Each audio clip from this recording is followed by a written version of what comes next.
You are tuning in to the Cigar Guys podcast, where aficionados and newcomers alike gather to explore the vast cigar universe. Meet your host, Alexander Gonzalez, Mark Nikollaj, his big little brother Zachary Nikollaj, and Jared Burrows. So sit back, light up, and let's get the conversation started. Welcome to another episode of the Cigar Guys podcast. My name is Alexander Gonzalez, currently about to light up the Vega Fina Exclusivo Italia, here with Mark Nikollaj, who is currently taking his lips to the Besa Habano. Why do you say it like that? Taking your lips to it, I like it. And Jared Burrows, otherwise known as JB by some who love him dearly. I'm smoking the Perdomo 20th anniversary. I've been smoking this quite a lot lately. Really? The Churchill, yeah. Would you say that's your... It's my new go-to. I've smoked Wow. like, I don't know, 30 of them in the last 30 days. Jeez. That sounds pretty low, actually. Well, of this type of cigar. Oh, this exact particular cigar. This exact cigar. I'm actually smoking the Habano today. I haven't smoked a Habano in a while. I smoked the Habano and Maduro Besa yesterday. You did. Jared is a avid supporter of the Besa Cigar Company. He picked his up at Blend and Barrel in Sanford, Florida, which is our current go-to cigar lounge due to location and impeccable service and other things. I need the slider. But today we're just going to talk amongst ourselves about stuff that's been happening, stuff that is coming to you soon. For example, you can catch us, most of us, at Cigar Hustler in Deltona, Florida, Friday, March 21st, from 7 to 10, I'm pretty sure.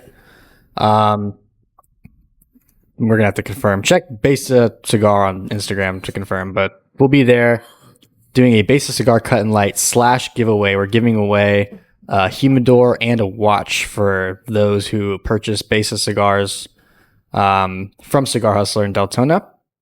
So come see us out there, smoke cigars with us, and hopefully you win one of those prizes. And I just want to give a quick shout out to Smoke Sniper mouthwash, the perfect mouthwash for smoking a cigar after smoking a cigar. All natural ingredients. Make sure to check them out. And it tastes good, great flavor, and it most importantly it works very well. So that's a great company to check out. But anyway, I'm drinking 10th Mountain's American Single Malt Whiskey, which is aged 2 years. And it's actually pretty good for... Number one is single malt. Jeez. What are you doing over there? Oh my gosh. Oh my gosh. Oh, God. Stuff's falling, crashing. I was looking for water. There's water in there. They're in the office, actually. Oh. You could drink a Coors Light, same thing. Yeah. A little different flavor. Water's water, Mark. Sometimes it has bubbles, sometimes it doesn't. Are you afraid of bubbles, Mark? Never. I don't know. That'd be pretty... Actually, I'm scared of still water. You know why? Yeah, I am too. I agree. I'm scared of staying stagnant. All right? I like the bubbles. I want to keep moving. That's true. You know what I'm saying? Yeah. Keep floating up. You know what I mean? Well, it's like if you're not going to drink from a flowing water source, you might as well drink from a water source that is self-moving, aka sparkling water, because the bubbles are always moving. Exactly. Yeah. It's my motivation talk for today. So, Preferably in a glass bottle. yeah, no plastic. Plastic is bad. I'm a Pellegrino fan myself, but Saratoga or Avion will... Great second spot. Yeah, they're okay. Yeah, I go with Evian. This guy thinks he's from Europe. Did I tell you when I was in Vienna and Here we go. the hotel room came with like a bottle of water, like a glass bottle of water. That's good. So we drank it all. So we wanted to get more water, so we went downstairs. We're like, "Hey, can we get a refill of the water?" And the guy goes, he's like, "Excuse me?" He's like, "Do you know where you are?" He's like, "This is Austria. We have the best water in the world." He's like, "Just get it from your sink." We were like, "Really?" He's like, "Yeah, look." So he gets like these champagne glasses, pours water in them, and hands them out, and he drinks it, and we drink it too. And he's like, "Yeah, we just get it from the sink." Then he died. No, they have the best water in the world. He said What do you think about it? it was good water, very good water. No, it is true. There's quite a few countries out there. I think Germany also has great water. Austria being one of them. But I mean, the best is like if you go to Iceland, Greenland, soon to be the 52nd state of the United States of America. Yeah, there's a lot of countries that actually do have great, safe tap water. So when we have the 52nd state of America, are you saying that our water will naturally become better? No, that's not what I'm saying. I'm saying that in Greenland, the water is going to be much better. All right, so I got a long ass drive. Well, first we got to build the bridges to connect us there. But yeah, we could do Well, that. he's gonna get the cyber upgrade to make his car waterproof so it can float. Oh, is that a thing? I don't think so. It might be in the In future. the future, yeah. But we do need the sun rail to go from the sunny sunshine state to Greenland. That would be fantastic. And we can bring the water back to Florida. Where we're surrounded by water anyways. But Well, just like they did at Giovanni's, where they'd have a pipe that brings the water from New York all the way down here to Florida. Exactly. You just extend the pipe to bring the water from Greenland. instead of going south, it goes south and north. Yeah. Jared's the type of guy to buy a $5,000 plane ticket to get some better water. But we're not. We're taking a train. He's going to buy a $10,000 train ticket. Why'd the price go up? Oh, he's got to build the infrastructure. Mm. That's going to cost some money. Yeah, Jared's afraid of heights, so he can't take the plane. I'll take a plane on wheels. I think all planes do have wheels. You know what I meant. So you're gonna One's for landing, one's for traveling. you're gonna get a plane and drive to Greenland. No, I think after the train is built, I think the first few years, like we're talking like 2026, we'll drive to Greenland. And then 2027, 2028, there'll be better transportation. We'll finally meet our first person from Greenland in a few years. It's going to be great.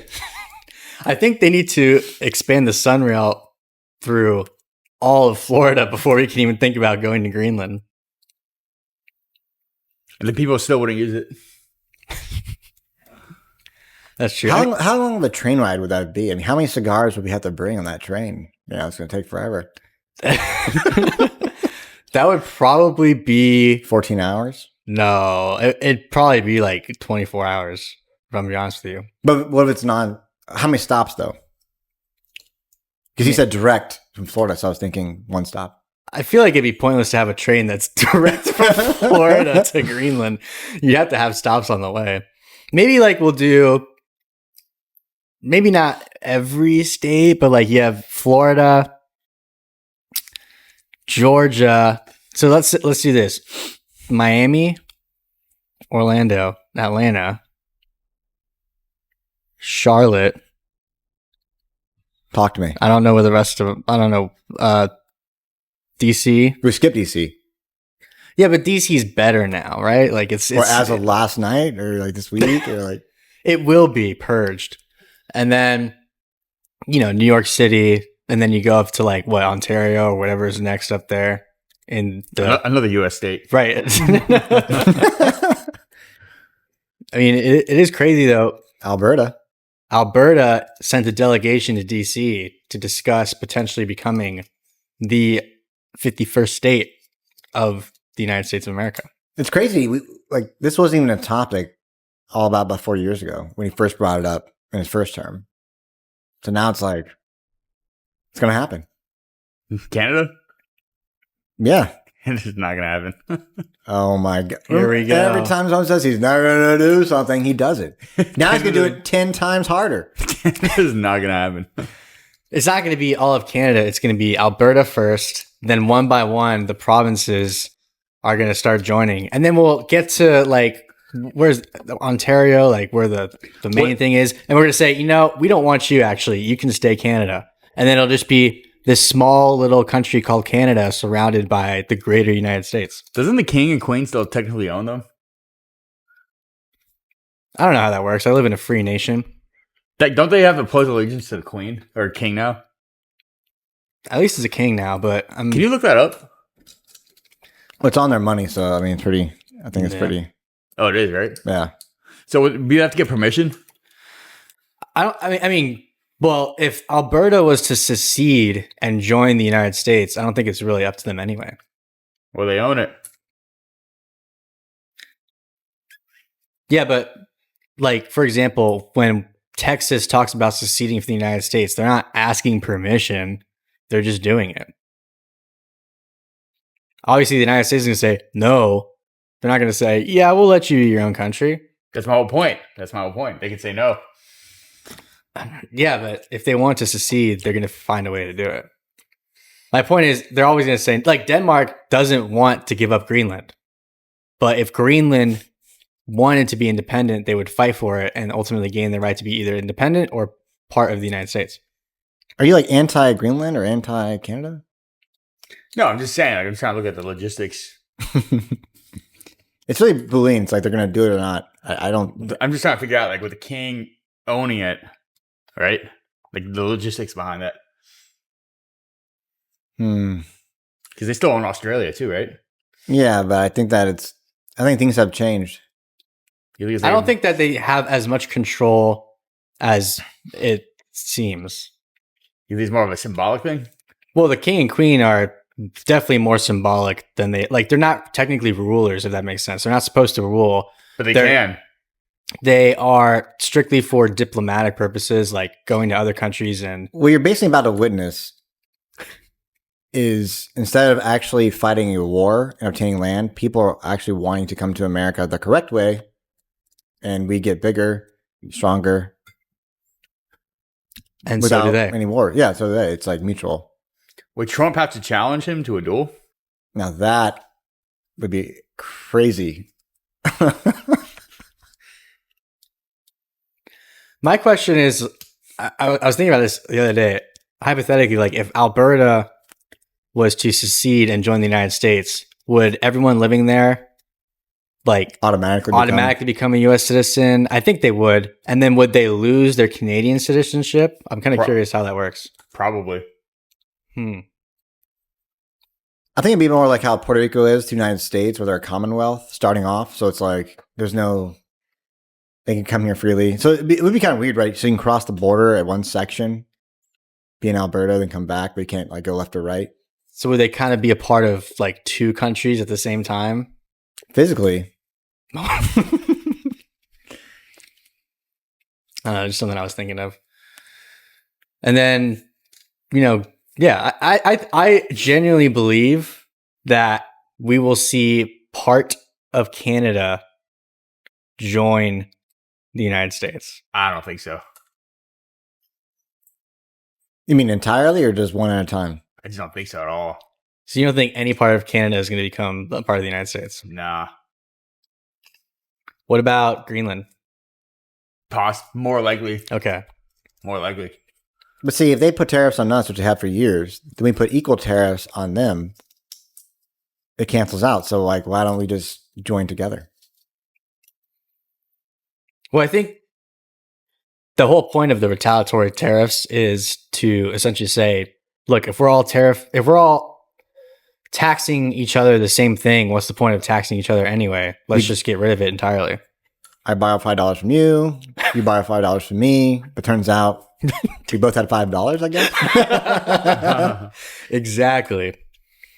So it's like, okay, we tax Canada exactly what they tax us. What's the point? Let's just get rid of them. Yeah, but they get mad about it.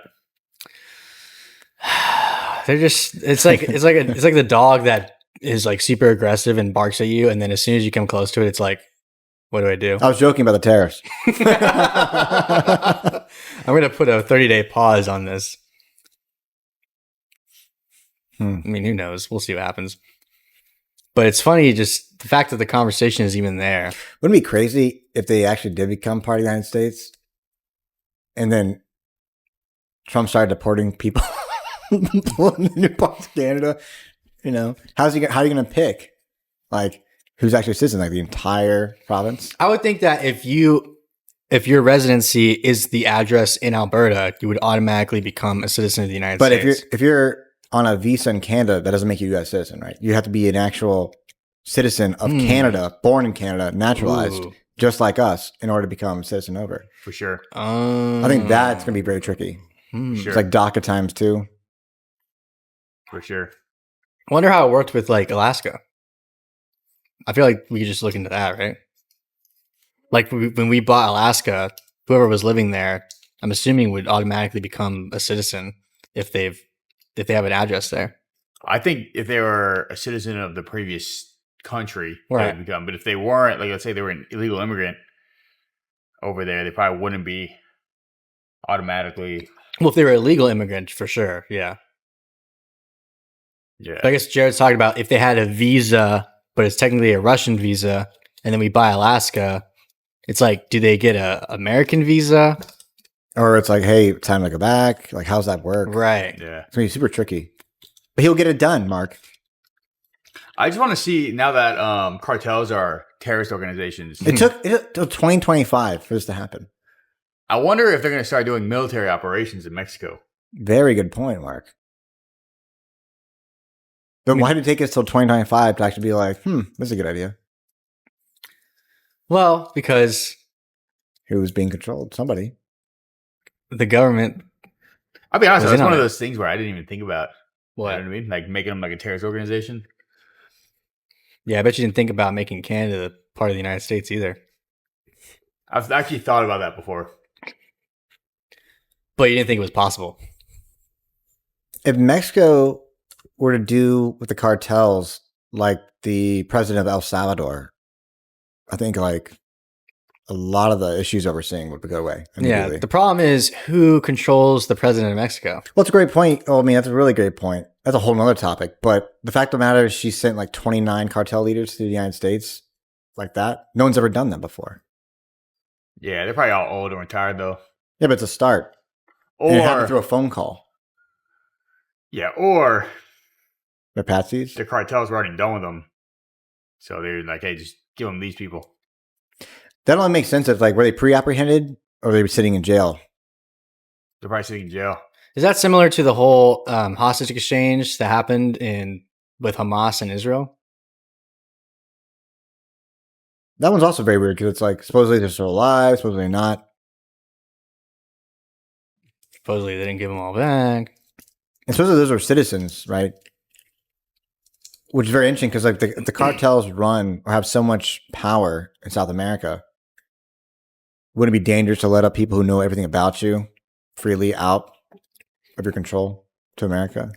But I mean, do they have information that's really detrimental towards them? Or I don't know if it'd be relevant to date, right? But existing operations, tunnels, where there are things yeah, are but hidden, if laundering, you're a guns. captive of the cartel, do you really know like much information that could be used against them? No, realistically? they were cartel leaders that were sent. Oh, over, leaders. Okay, that were arrested, that were sent over to be tried in the United States. Oh, okay. So what I'm saying is, if that's true, then like, wouldn't you be freaking out because all they have to do is spill the beans, get a lesser sentence? You know? Yeah, but so the Mexican government sent them to the United States, correct? Yeah, that's what we were told, at least. Right. So technically the Mexican government shouldn't be worried about that, but the cartels should be worried about That's that. what I'm saying. But if Okay. cartels have all this power, Right. when they either break them in or have them killed in prison. I think it's you bring up a good point. I think it's just a matter of how quickly was that deal made? Did they know about it? Like you 'Cause- see this, yeah, exactly. Because in the United States, you see this all the time. Like when Whitey Bulger got transferred, he was caught right when he entered prison. He got whacked. Like Who? Whitey Bulger, I don't know who that is. Black Mass, like Boston gangster.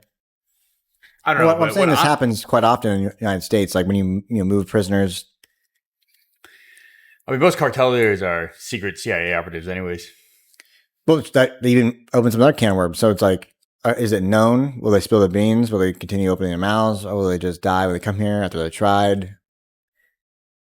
Because like when you take a big mafioso boss, especially when they're breaking down the mafia in the United States, every time someone go to prison, you either like telling your friends, become a rat, or you do life. Speaking of mafia bosses, you guys see that Canadian Olympic skier on the FBI's most wanted list? No. The Canadian Olympic skier became like a top level drug dealer. I did see something about the organized crime in Canada is outrageous. Like they actually have a big problem with organized crime over there. Yeah. I think it's like 400,000 known like gang members and crime members. I just feel like once you get so big, like it's got to be hard to hide, right? Because like, where are you getting all this money from? Well, I mean, you can become a politician, launder it legally, then you can be indicted. We see this all the time. Yeah, I get it, but like a regular non-politician crime lord, there's only so much you can launder. Well, I mean, like, I think it's harder now, but like Al Pacino, for example, or no, not Al Pacino. What am I thinking of? Yeah, Al Pacino, they can never. Sorry, yeah, it is. They can never indict him on anything but tax charges, which is kind of ironic now. But yeah, but like, so he obviously bribed a lot of people to continue to do what he was doing. Back then, it was a lot easier than it is today. Like Jared said, now you have to be in the club. You have to be tied to the organization somehow. As I was saying, like everything in your bank account gets reported anyway, so you can't just be putting in money like that. I don't think Al Pacino was. That's why he got charged with civil suit for like tax evasion. For So money, federal charges. Yeah. But if he would have paid his taxes, he would have never got arrested. Yeah, but then he had to explain where all the money's coming from. So he told himself anyways. I think the real conspiracy. You don't got to self-incriminate. I think the real conspiracy with him is that he got syphilis and it wasn't treated. But I don't know if penicillin was around back then. And there's a whole documentary on that and like the Netflix movie, and he started losing his mind. The real question is, when he dies, all the family members who are not really accessories, where does all the wealth go? Aren't we talking about Al Capone? Sorry, Al Capone. I know. I said Al Pacino. I'm like, that's the actor. I knew what you meant. That's why Yeah. we're just going. Yeah. Just want to clarify. I do know, in fact, who I am talking about. Yeah. And it's not Al Pacino. Unless Al Pacino is doing the same thing and we don't know about it. But Like he's an actor playing a mob boss. He's a mob boss in real life, but he plays an actor, so it's like reverse. that's why he's so good at acting. I've done this before. I remember seeing a story about a couple that bought a house in Texas, and I guess it used to be like a cartel leader's house, and they started to remodel it, and they found like millions of dollars of cash inside the walls, Nice.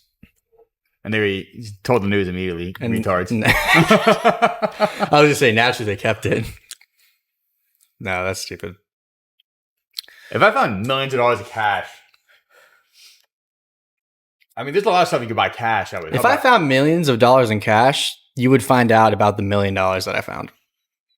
I would immediately put it in a bank account somewhere in Switzerland or the Cayman Islands. No.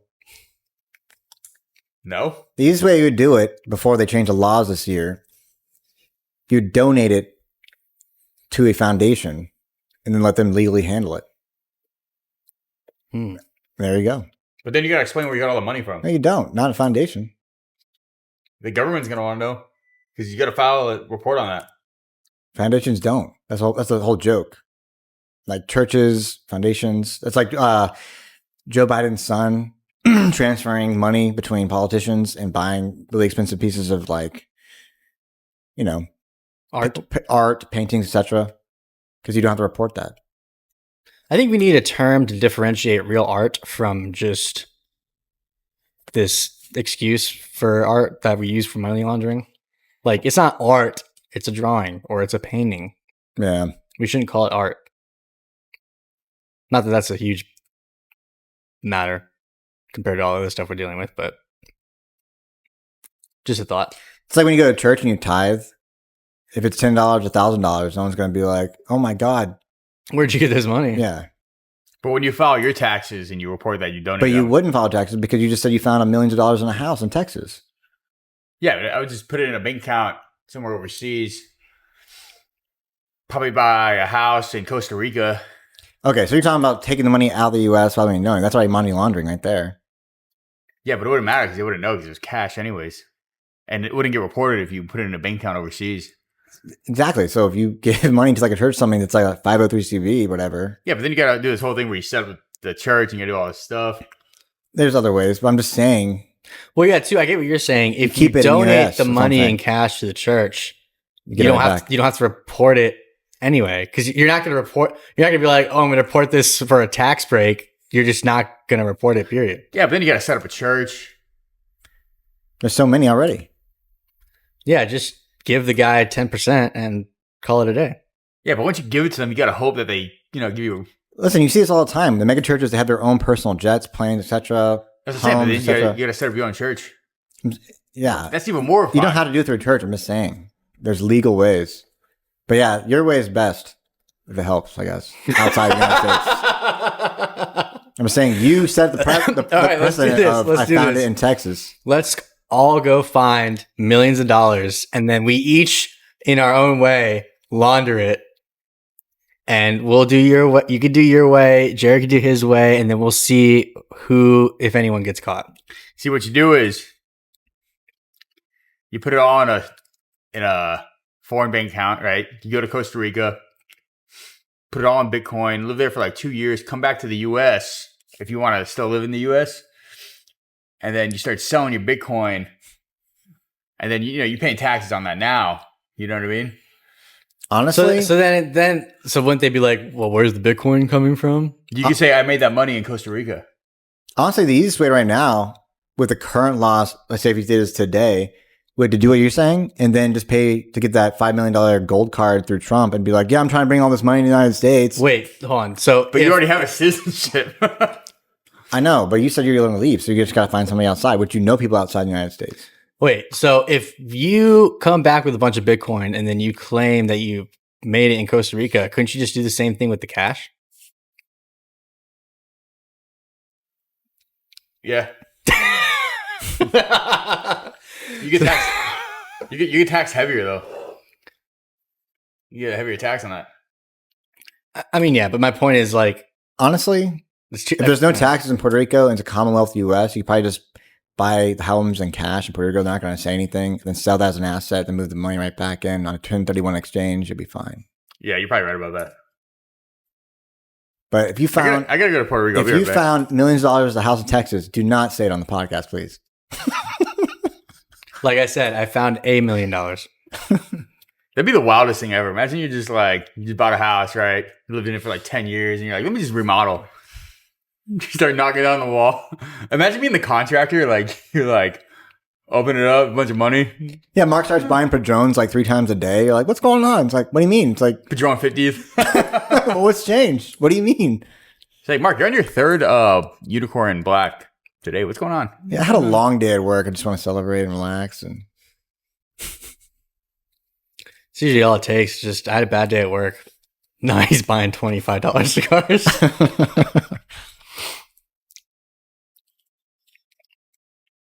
So I was work today. You had a bad day at work. I'm gonna go get some account M. Exactly. We have some American single moms. Mark's next construction site's going to be in Texas. I'm looking for hunting for them. So what do you think's happening with this Ukraine-Russia problem? It's getting crazy, man. I think didn't Russia just bomb Kyiv? Last I saw, Ukraine did a drone strike in Moscow, I believe. And then the next day, they signed the 30-day ceasefire, immediate 30-day ceasefire. So since then, I haven't seen anything, but I'm not really sure. I don't know if Russia actually agreed to that or not. So I don't think they agreed yet. They got to get their last. They're like, all right, we'll just bomb one more city and then we'll sign it. I'm sure it'll happen. Yeah, I'm a little shocked it hasn't happened yet, but I'm really curious as to when elections come around for them, what his actual approval rating is going to be for Zelensky. I think no, I think it's low. Yeah. I don't know. Isn't he also preventing elections too? That's the whole thing. That's a law. So though. it's kind of like chicken and the egg. Can't do elections. He's preventing elections. Yeah, but their constitution says that they don't run elections during war. Yeah, but so does ours. But we still have elections during war all the time. Yeah, we never had martial law though. But I know that's what I'm saying. Though we never enacted martial law for any reason. Yeah. I I mean, know. things would probably change if we got attacked on our homeland. Maybe. Well, define attack on homeland. Like military operation. Like if Canada, for some reason, tried to. If you think about it, we've been in war with many countries for several years, right? We have people running through the border south. We have different drugs going through the southern border, and now we forgot the northern border this year. I get what Mark's saying though. There wasn't like a Physical. Like it wasn't like Mexico versus U.S. where it was a war between like land that was in Texas and all the states that were on the border. Yeah. I get that, but also not possible with us. I guess there was no martial law during the Revolution or the Civil War. They still had a That's true. election. That's true. I don't know if martial law was part of the Constitution at that point, but yeah, that's true. A lot of things have changed, you know. Yeah. We have 2 genders now. English is the official language now. The bald eagle is a national bird. Wow. Interesting. Very cool. Hmm. I actually want to visit Gettysburg. I heard it's like super creepy. So gangs are illegal, but, you know, it took forever to say that, you know, cartels were also illegal. Strange. Strange. That they're terrorist organizations. They've always been illegal. Yeah. Maybe we should have a cartel leader on the podcast to get his side of the story. Former cartel leader. Yeah, every Netflix documentary, they have the voice box, voice changer, the face is blacked out. Imagine we landed an interview with who's that guy that got arrested? El Chapo? Yeah. Years ago? We could. Yeah, during the podcast, someone digs a hole and like breaks him out. It's like, what the fuck happened? Realistically, if we had a guest that was all blacked out and had a voice change, like they would never know. Could be anybody. It could be anybody, or it could be El Chapo himself. Yeah. Did you guys see that video though? They broke him out of prison at one time. They drilled a hole up through Yeah. his cell. That's crazy. That is crazy. Pretty sure they did that with the Colombian guy too. I can't think of his name right now. You know who I'm talking I about. know what you're talking about. Al Pacino. Yeah, the Colombian government's in on their cocaine production though. Pablo Exactly. Escobar. Thank you, Pablo Escobar. But yeah, exactly. That's like the whole Mexican cartel thing. You know the craziest thing about Pablo Escobar is that he was living like he was poor. Yeah, that's money laundering. He was living in like some shitty apartment, and he's like the most powerful. But when they found him, they're not going to go against the United States. See, that's the difference between him and the modern day cartels. They kick up. But two, it's like Pablo Escobar lives in a giant mansion. Maybe we should look into this. Pablo Escobar lives in an apartment we don't know about. No one cares. Yeah. It's gonna be crazy to be that high level, you know? You always gotta watch your back. Of course. That's why he was always like giving away money to the people. So it's like, If everyone's paid, exactly. He's a hero. And realistically, the only problem, or the biggest problem, was the fact that he was getting cocaine into the United States. And then we get involved. Colombian government didn't care. where's our cut? Exactly. Wait, you mean that didn't solve the problem? Yeah. Interesting. Very. But yeah. So Mark thinks that Ukraine, Russia will go away soon. My question is, Will Ukraine become a part of Russia? No. well, definitely parts of it. Yeah, definitely. Yeah, the parts that are occupied right now for sure. I think Ukraine as a country will still exist. It'll just be a little smaller than it was before. Isn't it funny how the leader of Ukraine cursed at one of our leaders in Russian though? But like, it's kind of weird. Yeah, well, they didn't speak Russian, so they weren't able to catch it at the time. About the whole interview, like people blame like Trump and JD Vance for that, but it was all theater, right? Like that was supposed to be a meeting, and then they were supposed to have the press after. But Zelensky wanted the press during the meeting, which they agreed to, just so he could put on a show. Yeah, Which backfired. well, you have to watch the whole interview too, because all they show is the part where they just start yelling at him, and it's like, okay, well, why? What led up to that point? And essentially, if you watch the whole thing, like Trump is sitting there talking about the deal that they're about to sign, and then Zelensky comes back and basically says like it's not good enough, and mouths off on him, and then JD Vance steps in, and then it kind of goes from there. But Yeah. eventually, he's got a cave,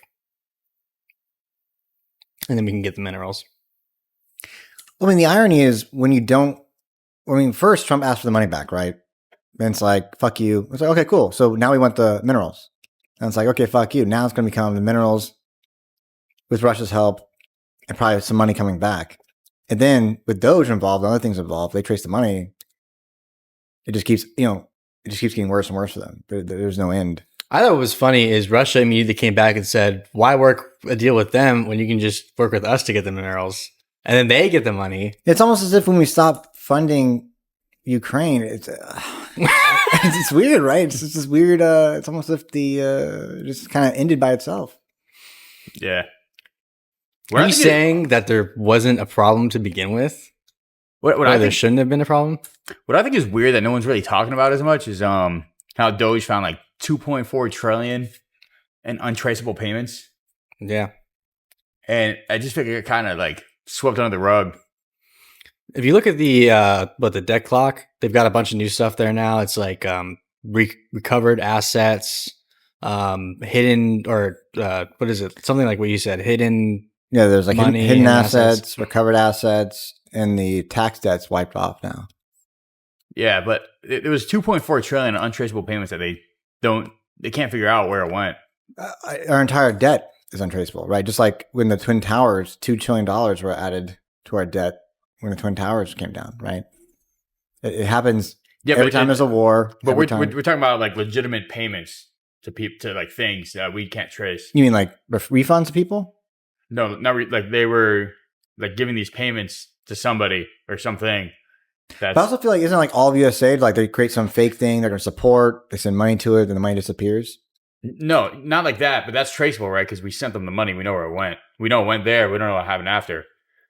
But there was, if you look at it, the tweet, it's 2.4 trillion in just untraceable payments, period. Like we can't trace where we sent it. Like we sent it somewhere and we don't know where we sent it. Yet the IRS tracks everything we do. Yeah, exactly. But I think that goes back to like one example might be the fake Social Security, the fake people that were collecting Social Security checks. No, but that's traceable. I get what you're saying. Okay. That's right. We know we're sending that money out, right? So someone's able to pull $2 trillion out. There's no like transaction. I guess my point is yes. Okay, yeah, but my point is obviously it's not completely untraceable because someone had to have done it, so someone knows.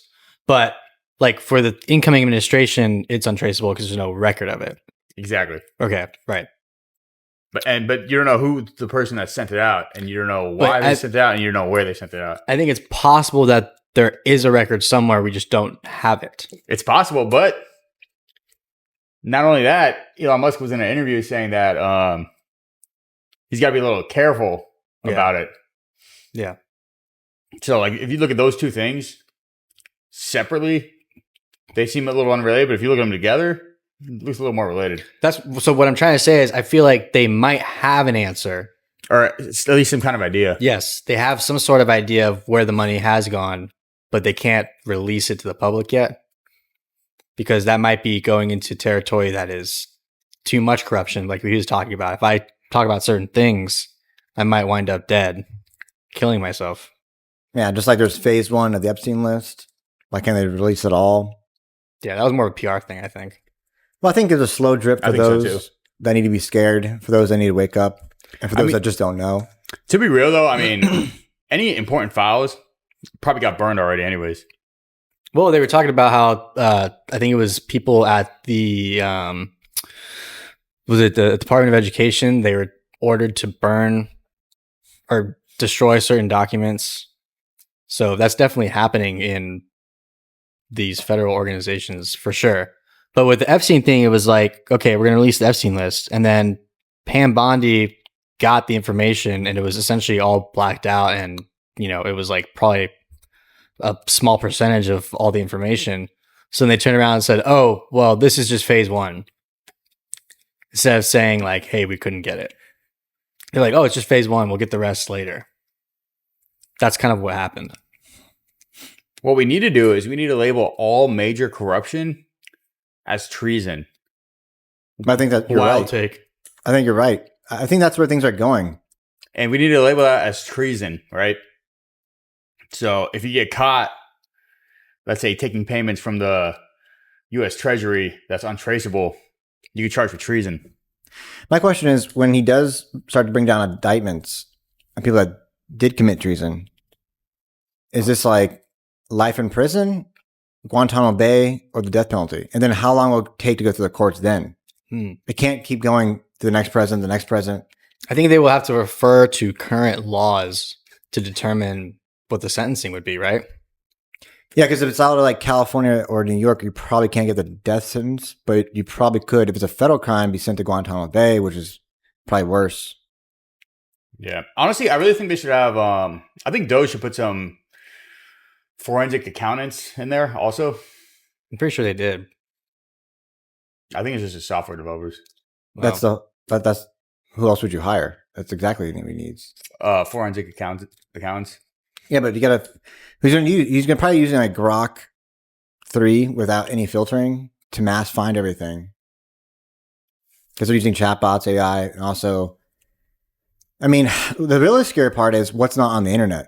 It's also being hid. Kind of like you're talking about untraceable payments. So it's like you can only go back so far that past previous administration's information. If it's not online, if it's not in a database somewhere, then it's not like by hand, like really old school. That could take a while. But then again, those people that need to be indicted, are they still alive? Do we wipe the debt? Who do we hold accountable? 2025 has been amazing so far. Yeah, I think it's just, obviously it's going to take time to do all that anyway. I mean, you think about how long it takes to solve like certain cases, like local, whether it's a murder case or even like a money laundering case, that takes time.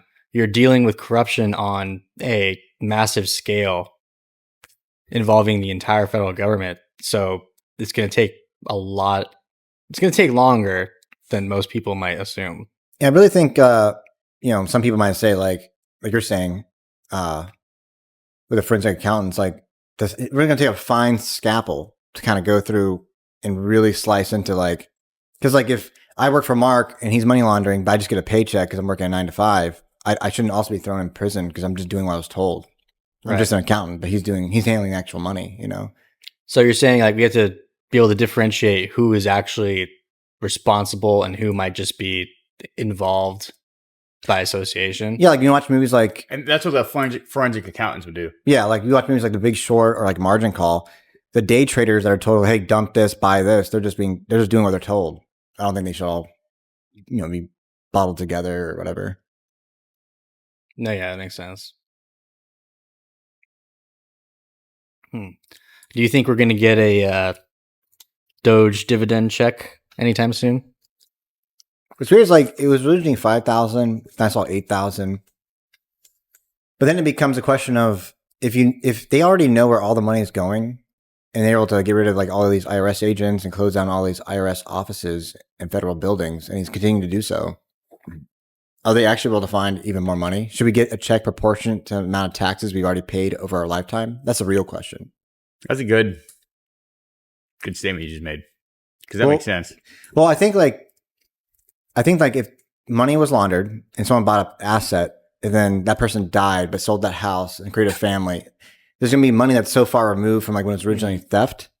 You're not going to kick a family out of that house or whatever that is. There's going to be some point where he can only crawl so far back. Yeah. So he most likely will have to wipe the debt, but I do think those checks will get bigger over time. Well, I think we were talking about this the other day. I think you start with let's say $5,000 check, send that to whoever. And then later on you say, okay, let's look and see if there's another option where we can send more money that's more fair and compensates you for the taxes that you have paid. So like, you might get a check that's $25,000 based on the taxes you paid, and Mark might get one that's like $15,000.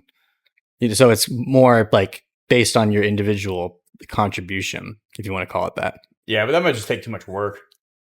You say that, but like they keep track of everything already. Or they should have like 2 years where they don't charge income tax to make up for it. Or just forever. Well, yeah, remove that. Yeah.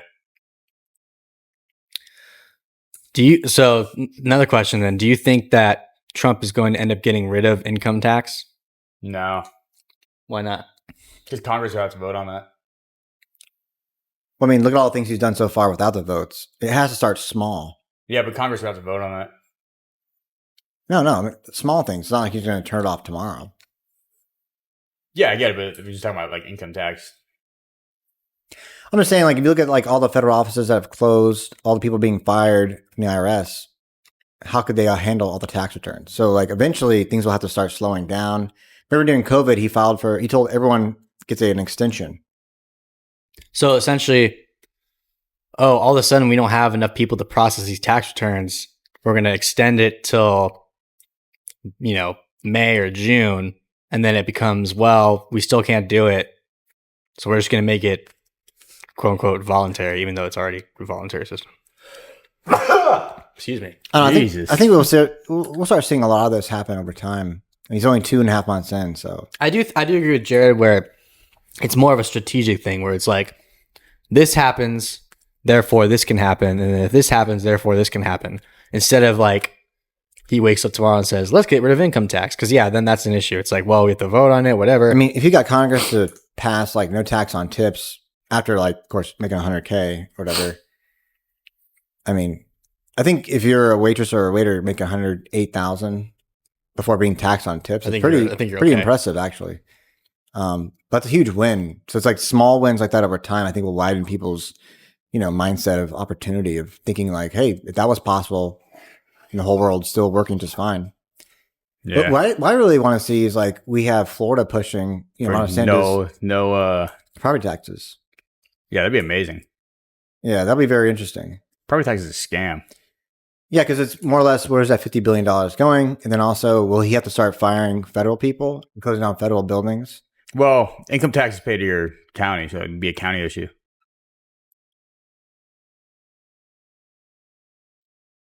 True, actually, yeah. But then where are they going to get the money to pay for stuff? Sales tax. So what are they going to raise the sales tax to? I think that kind of like what Jared's saying. Thank you. Kind of what Jared's saying. We're going to see that taxes weren't necessary to begin with, and that the sales taxes alone will actually be able to sustain the country. So there's no reason to raise them. Yeah, because if you think about it, my grandparents, they were born in the 1930s, were like the first generation to pay taxes because their parents didn't, because they were born in like 1890 or 1900. The Federal Reserve wasn't around then. So it was like that started off gradually. The problem is, years ago, people didn't fight for our taxes hard enough. So now we're in this big mess. Yeah, but now we have someone that potentially could be fighting it now. Yeah, but it's harder to get rid of something than to never have something. Yeah, for sure, but I think it definitely could happen. I mean, for example, Revolutionary War, they had to literally fight to get rid of taxes and become their own nation. Yeah. And then, unfortunately, they just came back anyway. But I think property tax should just be a sales tax when you buy a house. Then that makes sense. Just like when you buy eggs, you get taxed one time. Yeah. You know. It's like when you buy a car, you just pay one sales tax. You don't pay a tax every year on the car. Exactly. Which I guess they still have different avenues of making money, But right? we were talking about this a little bit earlier, which I think is something that no one else is really talking about. So when you have like millionaires and billionaires buy things and write things off, like for instance, like Amazon didn't pay taxes for years, but they were still a public company. You could trade their stock, you could buy items from them because everything was write-off. And then when they eventually started reporting, They also don't pay property tax on their headquarters. well, now it does like what Disney here, but what I'm saying is like if there's no more tax write-offs of multi-billionaire conglomerates, all of a sudden every time they buy something, they're paying a flat sales tax on things. All of a sudden, all that money comes right back in the United States. so you're saying that And if Apple's going to put $500 billion back in the U.S. in the next 4 years, imagine how many jobs, construction properties, new headquarters they can move around. so you're saying that there's no income taxes, therefore there's also no reason for tax write-offs if they're not being taxed. But now they're paying, the companies and the corporations are paying sales tax, which means that there's actually more money coming in via the form of sales taxes to replace quote unquote lost revenue. Because like say if he owns like a company that makes chairs, you own a multi-billion dollar tech company and you're buying a bunch of chairs and you write off all the chairs, who holds the debt? Same thing with like food and anything else is a tax. But now through your hypothetical scenario, I buy the chairs and pay the sales tax. So now there is money going into taxes, whereas before there wasn't because I just wrote it off. Yeah, so it'll rebalance itself out. So like the money he made, he keeps. The money they spent, they spent it. But they make so much money anyways. They won't even. So another thing too is why do they have the money offshore anyways? They can keep the money in the U.S. It's a U.S. company and the money stays here. So the economy will be booming. Hence golden age. Also, Porsche announced that they're going to start building the cars in America. Which opens up like foreign companies to technically come in. Just like Honda or whatever. Honda and Nissan are going to join anyways, but they're going to go to like Indiana. Like who would have thought of that 8 years ago? That's insane. Now there's no excuse for people like Ford to move to Mexico, or shouldn't be. And then that solves the tariff issue, doesn't it? Well, until a lot of these people like Canada stop messing around. But yeah. Well, I'm saying if everything's being built in the United States, then you buy products that aren't being tariffed. Well, yeah, but I'm saying like China and other places like whether we're not bordering them. There's going to be some probably tariffs until like other things work out. Well, I think so too. But I'm saying like if, for example, like long-term, if Nissan and Honda are coming to the United States, now you're buying those cars. Japanese products, yeah. Right, but they're not being tariffed because they're being built in the U.S. Yeah, and I was trying to explain this to somebody actually the other day is that,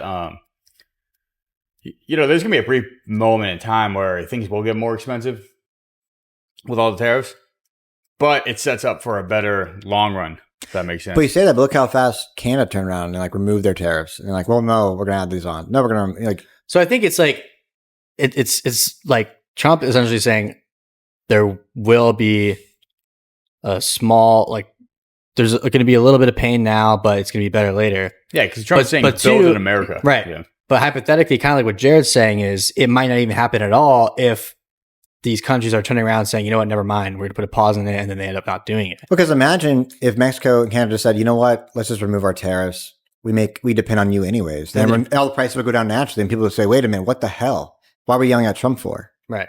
He was just trying to even it out. I think, too, he has to say that anyway, because if it does happen, let's say there is like a month or two where there are tariffs, then he's covering himself. But on the flip side, it might not even happen, period. And then it's like, oh, okay, well, no one's going to look back and say, well, he said there was going to be pain and there wasn't. I'm sure someone will, but I don't know, but I do know that right now is a great time to buy stocks. Yeah. True. But I think we'll end it there. Well, if you say so. Because he finished a cigar. I know. He has things to do. I have no comment. Cool. So continue. I mean, we can continue. Mark can leave. It's okay. You should just buy your laptop here and just keep working. And I don't think that'll work. Anyway. All right, guys. Thanks for tuning in. We'll see you next week. See you. Bye. We hope you enjoyed this episode of the Cigar Guys podcast. Make sure you subscribe and hit that notification bell so you can stay up to date with all the latest episodes. Looking for short-form content? Check out all our social media accounts in the description below. And now, a final word from our sponsors.